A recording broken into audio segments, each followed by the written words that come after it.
Hello, my name is Harvey Rubin. I will be your professor for this course. When you talk about financial planning, you talk about financial independence, and I'll define financial independence perhaps in a way that you haven't defined it before. We'll define it as the ability to do anything you want to do when you want to do it. Now, why does that have application to this course? If your parents were like mine, they worked night and day to try to get somewhere, and they never were successful. They had a relatively limited education, and thus not the opportunities that you and I have, opportunities that education brings.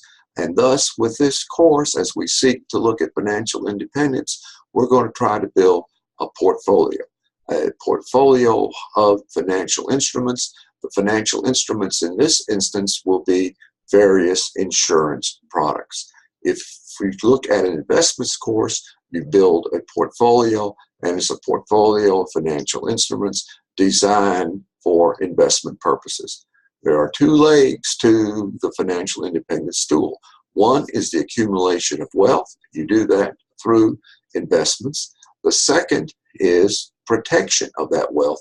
You do that through various risk management techniques.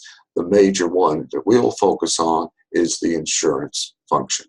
Thus, this course will look at what is taken out of your check stub every pay period. And if you look at that check stub, generally what they take out is general insurance products. For example, one of the first insurance products that you came in contact with was something called health insurance. You were probably on your parents' plan when you were born, and thus maternity benefits were taken care of. As the years go by, you went to the physician for checkups, you had the flu and what have you. How was that paid for? Through something called group health insurance, again, on your mom and dad's plan. Sooner or later, they will throw you off the plan, usually upon graduation or turning age 26, whichever comes first. Yeah, it's good. And thus, you will be paying on today's money approximately $500 to $600 each month if you're single.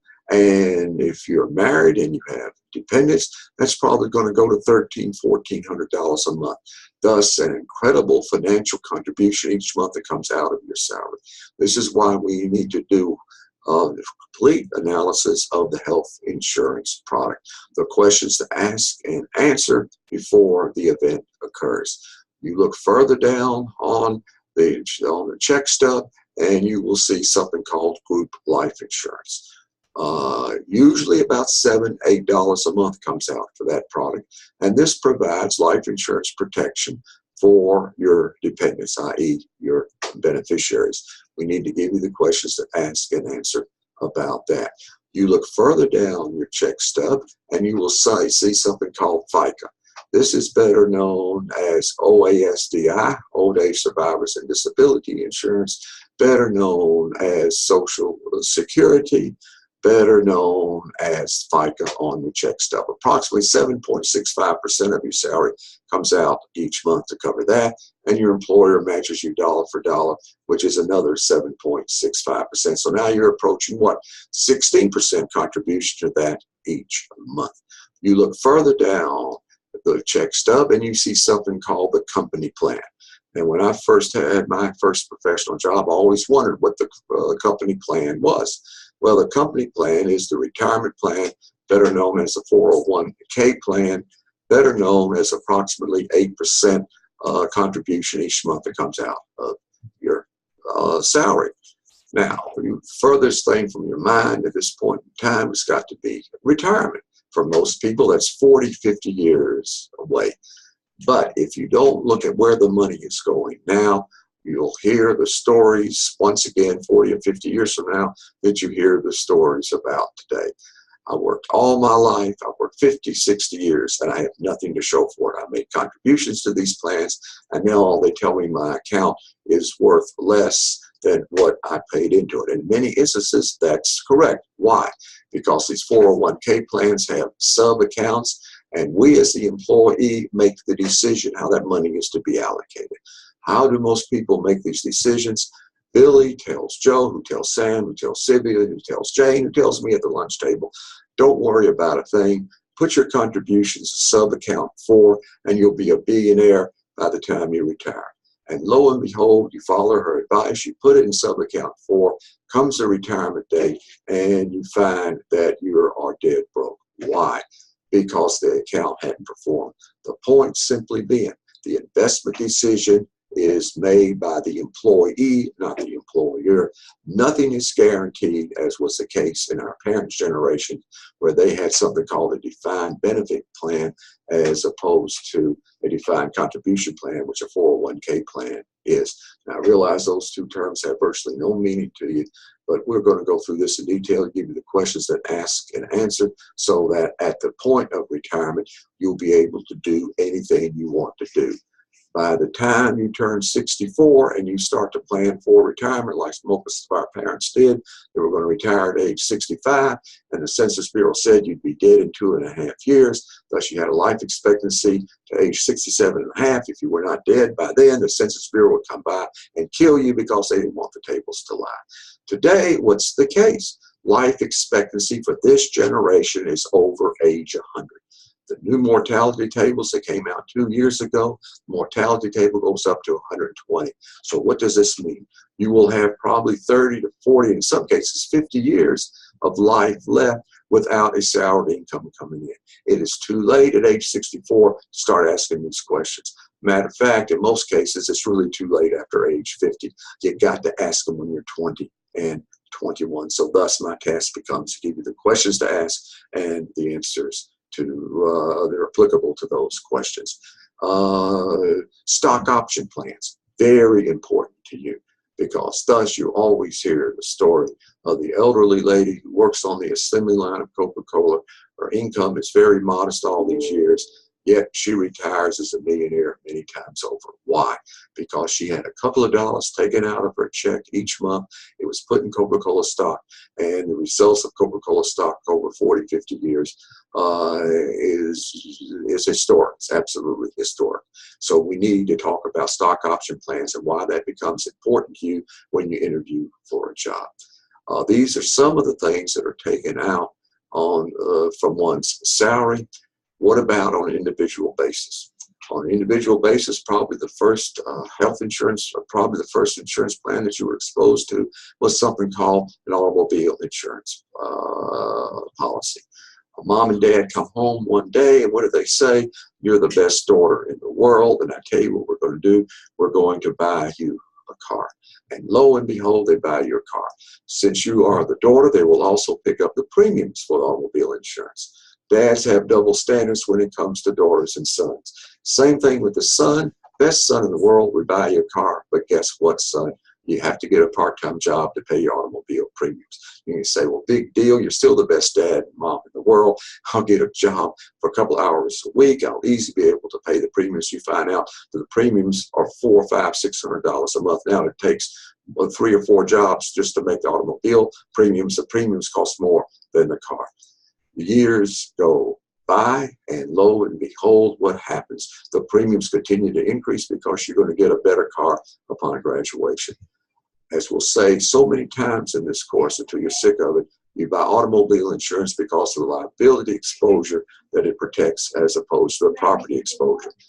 While you're in school, somebody could steal your car, and your whole view of the world is if they can crank it, they can steal it. Well, that's great, but the problem is if they steal the car and they run into someone, you could be easily liable for the injury suffered to that third party.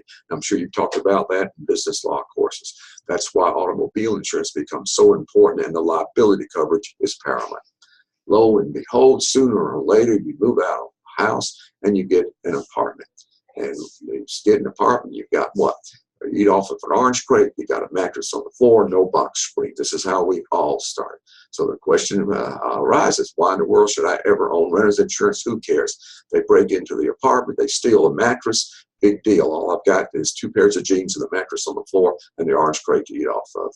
Lo and behold, again, as you probably talked about business law, they steal the mattress, and halfway down the stairs, they injure themselves. Guess who they sue? And going one step further, the typical college party.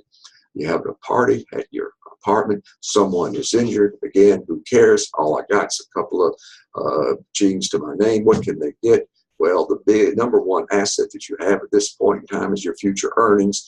They can and they will attach it. I have a couple of former students from 14, 15 years ago that are still paying off a judgment because somebody was injured at their college party. Why in the world is Dad so worried? Why does he say to you, John Jr., don't have a party? He doesn't want you to have fun. He's too old to understand what it is to have fun. Know what happened.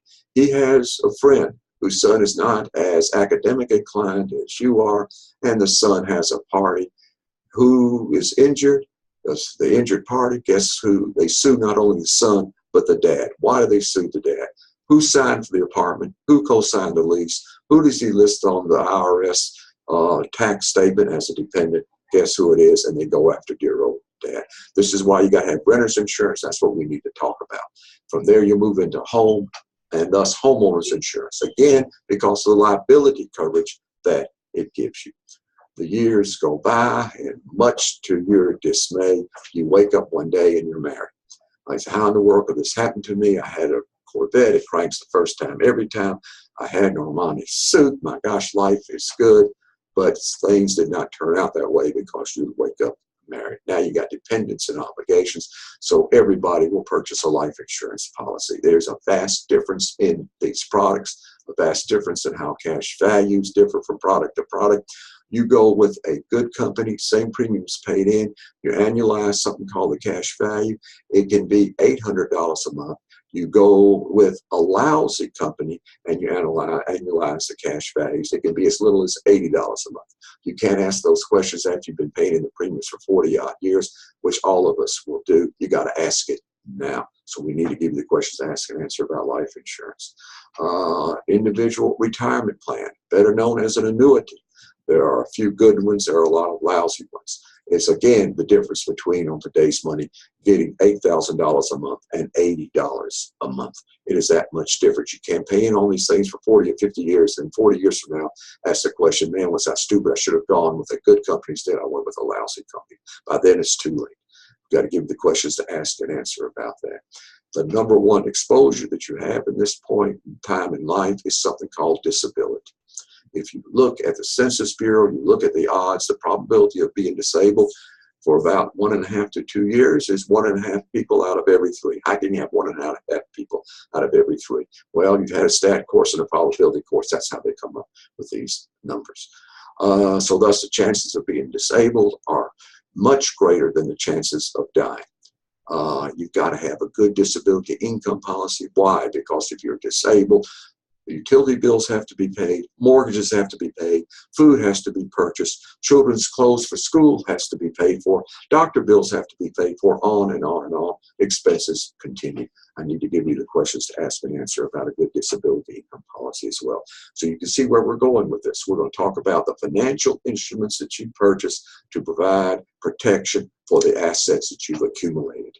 This is the second leg of the stool. It does little good to work night and day your entire life and they end up with zero. By building a good insurance strategy, this will guarantee your financial independence, and that's where we'll go for the rest of this course.